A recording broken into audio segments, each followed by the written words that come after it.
so much for coming to spend some time with me today. My name is Emma and this is the very first, hopefully not the last, Yarnworthy video podcast. I am a knitter, amateur sewer, occasional embroiderer and cross stitcher and pretty poor crocheter. I am also the dyer behind Yarnworthy. For those of you who don't know anything about me or Yarnworthy, Yarnworthy is an online shop that I set up in May this year. So it's not been open too long, and from there I'm selling my hand-dyed yarn. That's something that's been bubbling in the background for quite a while, but I'm ever the procrastinator and research and check everything to the nth degree. But earlier this year I actually handed my notice in February for the job that I've been in for the last 10 years. And the UK then went into lockdown in March. I think it was March 23rd or something like that. Which was excellent timing, but the job that I was due to go to deferred my job start indefinitely. And I decided, right, that's it. Now's the time.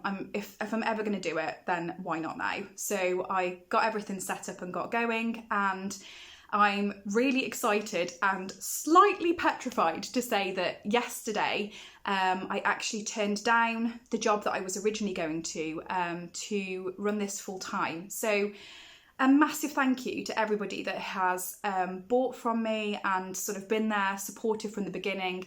This is such a lovely community to be a part of, and I'm so happy that I'm getting to give this a real go and sort of run the company for myself full time. So you're joining me today on Friday the 2nd of October 2020. Actually feels really nice having made that decision yesterday that it turned out to be, I think it's Worldwide Handmade Day. Pretty sure that was right, which just felt like a nice sort of happy coincidence. My intention with this is to just speak a little bit about the shop occasionally, but predominantly about my knitting projects, sometimes my sewing projects. I only say that because it's probably likely to be knit content heavy, and then anything else that I happen to dabble into along the way. So I think if I get going with this garment that I'm wearing today, this is a very, very recent finish for me. It is the Woolen Honey Sweater by Andrea Mowry. You can see some of the lovely detailing over the garter stitch there. I have had quite a lot of Andrea's patterns in my save queue for a while, particularly this. I think since the day it came out, I absolutely loved this pattern. But it was only very recently that I thought, no, that's it, I'm doing it, I'm just going to cast on. And predominantly it was when I had knitted this colourway. Now it's hoping that it's going to come up okay. I'm really struggling for light here today. It's so dreary. But on the plus side, sweater weather. This is my colourway 2 flatware. The pattern calls for a fingering weight yarn, which is what this is. This is 100% British blue-faced Leicester. All of my blue-faced Leicester is sourced from small farms here in the UK. I will just touch on very quickly, it was really important to me when I set up the business that I had some things in place immediately, where I dealt with things like recycling and reusing dye and water and just trying to be as conscious and ethical as I possibly could. And I'm hoping to explain a bit more about that in the future, and it's something that I will be delving into a little bit more on my Instagram page as well if you're interested. But yes, this is my colourway 2 flower. It is browns and sort of winey light colours and golds. As soon as I finished dyeing this up, I was like, just thought it would be a match made in heaven. I am so happy with this. I think it's really rare that you end up with a pattern that's like the perfect balance between process and final product. And for me, this was it. I absolutely loved it. It was exactly what my mind needed at that moment in time, just enough that I had to concentrate, but not so involved that I couldn't think about anything else. Yeah, it was great. The only variation I made to the pattern was just shortening the length very slightly. I think I did 1 centimetre less on the body. I am short, I'm only about 5'2", and that's probably being generous. But I wish I'd actually gone a bit shorter, because that now sort of just rests on the top of my hips. I think it would have been flattering to have maybe gone up a little bit more so that it was waist length, but I wasn't feeling that confident at the time, and it was my first sort of venture into doing anything remotely cropped. but I think I will be giving that a go. The other amendment or alteration that I made was just the sleeves, which I've just taken it so that the actual pattern finishes like on my inner elbow crease, and then the ribbon just extends onto my forearm. So for me, I knit the size medium, which is the 47-inch chest size. That gave me about 6 inches of positive ease. So I actually used just under 2 skeins. I think it was like 700 and something meters, so pretty close. But nevertheless, I got a whole jumper out of 2 skeins, and with all this detailing on it, which I thought was pretty great, really. But yeah, I really, really, really enjoyed this. Yes, I could wax lyrical about it all day, but if you have got it in your list and you've been wondering whether to go ahead with it, I highly recommend it. It was great. In terms of other things that I've finished recently, I finished this shawl. Check I've got it the right way around. No, I haven't. This is the Malicious Shawl, and this was a test knit for Yura. She's more commonly known as Knit Boop, and she also has a YouTube channel. I'll pop all of her details below. And I knit this in my colourways Mermaid's Kiss. I actually did this one, it's a fingering weight shawl, but I actually did this one in 100% merino. My merino is all Mulesing 3. So Mermaid's Kiss is this variegated and speckled blues and purples and greens colourway. And then the other colourway that I used is my colourway Casper, which is very subtly sort of got like silver running through it. The only variation that I made to the original pattern was literally just doing the contrast colour for my bind off. Just because I thought I could potentially just lose that edging with it being in this sort of white silvery colour. But I really enjoyed this. I can highly recommend her patterns. They are very clear. Also, at the moment, all of her patterns are actually available for free, which, yeah, is amazing. And also, she's just a great person to follow. She's a great advocate for diversity within the yarn community. So we've got some lovely lace work here, some mosaic, some garter stitch, some stocking stitch. So yeah, a little bit of everything. So highly recommend that. I actually made this for my daughter, who is 1. So I've knit the small size. It comes in 2 sizes, a small and a large size. And this actually works brilliantly, because what I've been doing is sort of popping it on her and then wrapping it around and tying it at the front. And she has been wearing it for the school run every day this week. And it's almost like it comes sort of down here on her. So it's a great cover up. I almost didn't give it her when I finished knitting, which I know sounds a little bit mean, but when I finished it I was like, oh, I don't know if I can hand it over. She's 1 and it's probably going to get damaged, but so far so good. And since she's been able to move around, she's spent her whole time grabbing anything that's like knitted or even just random items of clothes and draping them over her head or wrapping them around her. So she definitely needed some sort of shawl or something like that for herself. So I'm really excited that she's so pleased with it anyway. I thought I'd also go through a couple of things that I haven't finished recently, but they're things that I've been reaching for now that the weather's sort of changed over just this last week. So there's 2 things that I just thought I'd show you today. The first are these little bit crinkly Rose City rollers.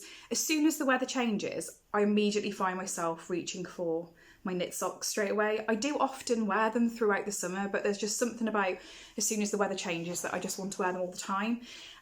This was made out of my yarn. It's 100% British BFL in the high twist base.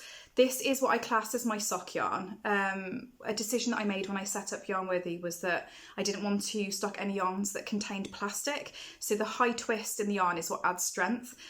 If you do want to knit some socks from it and you're particularly concerned with strength, then the other thing that I would recommend is just doing a slip stitch heel, which adds a little bit of strength in that area. But absolutely unintentionally, I actually put these socks through the washing machine and the tumble dryer, which is why they look like this. They haven't actually shrunk. I do have tiny feet, and they're still absolutely fine. But it at least shows you that there's no bobbling, there's no damage, there's no holes or anything like that. And I finished these in, I think it was about November last year, and I wear them often. So the high twisters actually last really, really well. This is a one of a kind colourway. although I do really like it, so I think I'm going to try and create something similar soon. My high twist sock yarn, I tend not to carry in my regular colourways because it was my intention that they would be what I call my happy accident colourway range. And essentially what that is as I'm dyeing, anything that ends up as waste, so it could be bits of dye that are stuck to utensils I've used for speckling or stuck to the outsides of the pan, anything like that, I try and collect together each time I dye, pop it all into one bath of water, and then I will dye up 1 or 2 or however many I can get out of it, skeins of yarn that are just complete one of a kinds, but just to use up any waste and try and cut back on as much waste as possible, because dyeing can be quite wasteful, and it's also quite water heavy. That's another thing that I'll go into in the future. But yeah, it was important to me that I tried to just think consciously about things and try and just have as little waste as possible. This pattern is really easy. I'm pretty sure it's another pattern that is free. It's the Rose City Rollers. I don't know whether I already said that, but yes, that's another great one. I'd also recommend it as a beginner sock pattern. And then the other thing that has come back out of the wardrobe, which is for my son, is this hat. This is the Antler Toque by Tin Can Knits. Again, it's another free pattern, and I knit this out of the Drops Big Delight, and this is the colourway number 17, Deep Ocean, and that's by Garn Studio.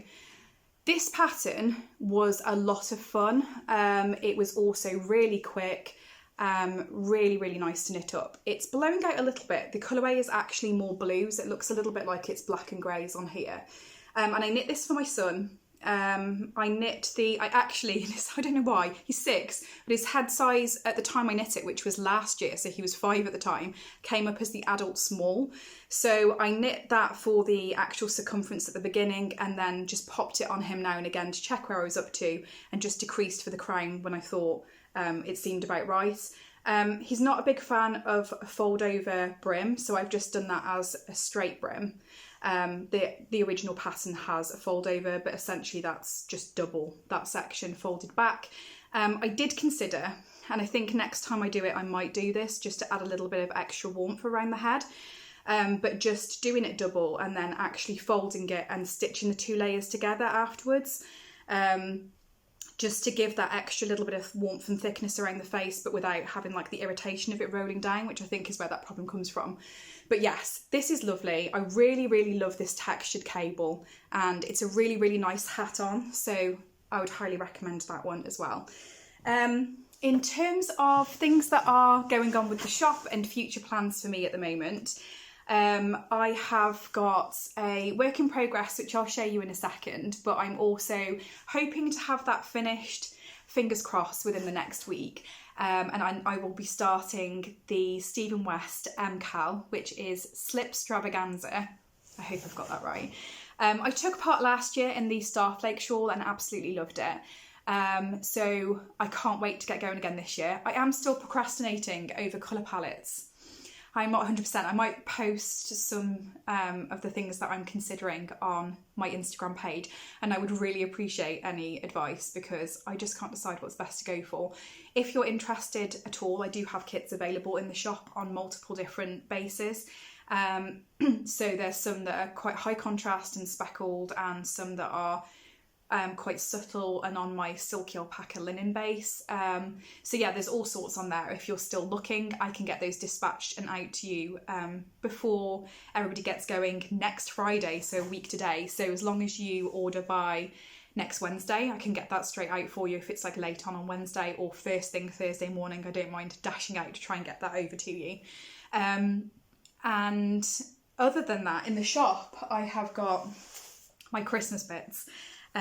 All going in. I did have these launch for the Yorkshire Yarn Festival a couple of weeks ago, but I had them open for pre-order, and also I had my main Christmas colourway in stock, but that did sell out. So I re-dyed everything. Everything is now about to go live at 8 o'clock this evening, so that will be all ready to ship. So I just thought I'd share a couple of those today. So this is my Christmas mini skein set. So with this you get 5 mini 20 gram skeins, It comes to 100 grams altogether, and it is the colourways O Tannenbaum, Following Yonder Star, Ghost of Christmas Past, Now Bring Us Some Figgy Pudding, and the colourway Silent Night. So they are colourful, but there's lots of like sort of white space on them. They're splashed and speckled, and yeah, they're in my 100% British BFL.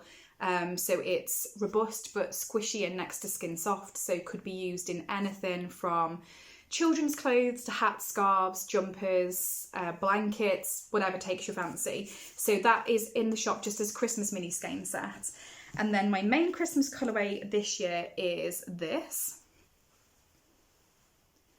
And this is my colourway Socially Distanced Santa. So as you can see, the primary colour is this like lovely rusty orangey red, but then there's lots of speckles and sections of like a plummy purple, there's greens, there is greys. Yeah, it's like a really sort of rusty, antique-y, I don't know, I'm really happy with this colourway. I have this in the shop at the moment on these two bases. So this is the high twist. This is what I mentioned earlier. I don't usually carry colourways, my standard sort of colourways in it, but I am for the Christmas yarn. So that's the high twist, and then that's my standard BFL. So they are both in the shop at the moment. I hope you like those. I'm really, really happy with them. And then I do have more stock. Well, I've got more stock going in lots of things actually this evening, but the other one that I wanted to just sort of touch on today is this lovely, soft, squishy, cloud-like. This is my Silky Suri. It was a new yarn for me again for the Yorkshire Yarn Fest, so a couple of weeks ago, and I have added another colourway that's going into the shop tonight, which is this. This is my colourway Grey Man. On this base, I don't know how well this will translate on here. Yeah, actually I think it is coming up. It's got like an almost pinky centre core that's taken on the silk, which it doesn't usually come up on Grey Man. Everything takes a little bit differently on the Silky Suri base, but I don't know why it's pulled that pinky colour through, but it's really nice. So I have stock in that at the moment. Who knows whether it will do that next time. So if you really like the ones with like the pinky tone through it, grab it whilst it's there. And then also I have got my colourways Eat Your Greens. This is a really good match for my colourway Eat Your Greens that I carry in the normal bases as well, but also the colourway Secret Garden.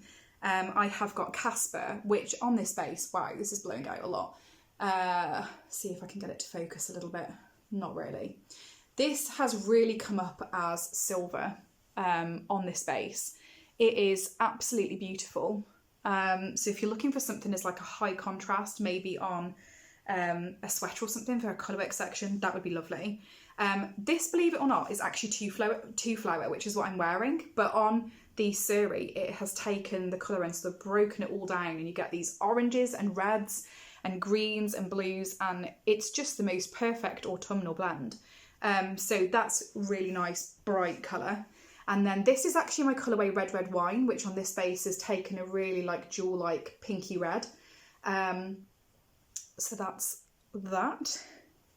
And lastly, I've got the colourway Caramelised, which again is a standard colourway too. So you could hold it double or again have it as a contrast. But it's lots of sort of buttery yellows and toffee tones. So one of my next projects, I think, is going to be something with the Suri in it. There's a few things that I'm toying with at the moment, but if you have any suggestions, then please do leave them down below. I'm just going to go and grab my work in progress, because typically I can see it but I didn't grab it, so I'll be back in 2 seconds. And I'm back. My current work in progress is actually a test knit for Knit with Attitude. They have an anniversary book coming out. I think the release date is to be the 12th of October. I have been doing a test knit for Francesca Hughes as part of that, and we're not actually allowed to share finished garments, although I haven't finished it yet, so it won't matter too much, but I can at least show you a little bit of what it looks like. I think this is going to be a really hard one to show the colour of. Yeah, it's not, I mean, you get the idea. So This is cables and lace. It is an all over texture, and I am currently on Sleeve Island on sleeve number 1. I have decided that I'm going to make it short sleeved and hopefully end at the elbow, so like just above this time. And I've knit this in my 100% British BFL, and this is the colourway Secret Garden. So this is a deeper version of my Eat Your Greens colourway, which has got a lot more sort of tones running through it and some white patches. This is much deeper and has much more of the black sort of running through it. And this is why I say with the Surrey, it would be a complement to this, but not like a direct match for this one. But yes, this has been bubbling on my needles for a while. I haven't been able to do as much knitting as I would have hoped over the last couple of weeks, just because there's a lot going on generally, but I'm excited to see this finished. And yeah, my other main knitting plan for the time being will be the Stephen West MCAL, which hopefully I'll be able to share a bit of next time. So I think I'll just touch on the sewing side of things. I haven't really technically got a work in progress. Well, I guess I have, but I mean, it's a bit of a fraudulent one to call it that. This really cute and creased item is the Brindle and Twig. I think it's angled dress. I'll put the details on the screen or below. Depends how well I can work out how to do that. But I actually had this as a work in progress, I don't know, maybe about 4 to 6 months ago. In case you haven't guessed, this is a pattern for my daughter, which was intended to be a dress for her. Since she was tiny, we went away on holiday and bought her a little cuddly teddy, and it is her favourite one that she sleeps with every night, and it is a lobster called Lobby. So when I saw this fabric, I was like, no, I've got to get her that. As you can see, I've basically finished the entire dress, other than I've got to hem the sleeves and hem the bottom edge, and it's just been sat waiting to be stitched for months. I'm hoping it will still fit her. She is very petite, so I think I did this in the 6 to 9 month length and the 9 to 12 months for the rest of the size. And she is actually 19 months, but she's only just really in age 9 to 12 months, maybe occasionally 12 to 18 months at an absolute push. So I'm hoping it will fit her. If it doesn't, then I might just take a little bit of the width out of it and turn it into a slightly longer top. But I'm mainly holding this up for accountability so that I get this done, because I do really love it, and I don't know why I just haven't got to finishing it. I think because I generally just haven't really had the chance to do much sewing, so I haven't really done a lot of anything. And then, oh, I should have said actually, this fabric is the Lobster Lineup fabric, and this is in the pink colour, and I got all the fabric that I'm about to go through from Frumble Fabrics. Now I did pick them up with some money that I had for my birthday, which was actually back in March, so I'm not sure how many of these are actually still in stock, but if you are looking for fabric, I highly recommend Frumble Fabric. I've bought from them a couple of times and they have a really lovely selection and their customer service is great. So that's that one. It is a jersey fabric. And then everything else that I've got is just fabrics. This one I got in the same order. This fabric is called Squiggles. It is a double gauze and I got this in teal.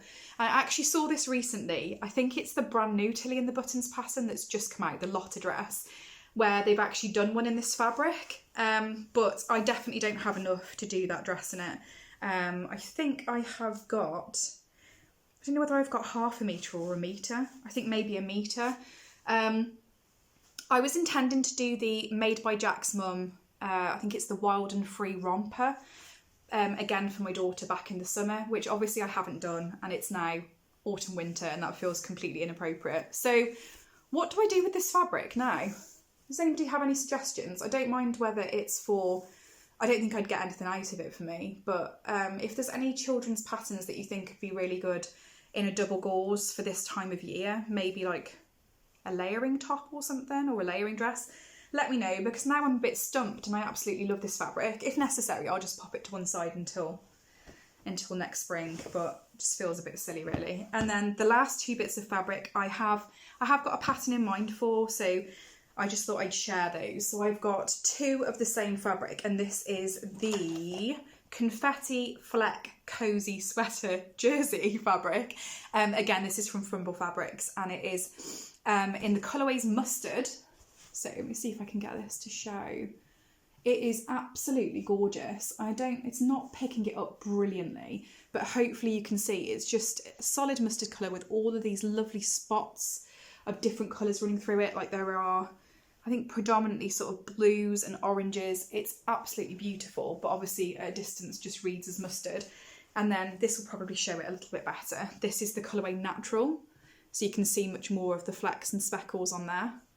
So I got these 2 intending to do, and I think I've decided I'm going to do the Made by Jack's Mum Sundowner, and this will be for my son, and then it will be probably the mustard as the main colour with like a contrast colour inside the hood.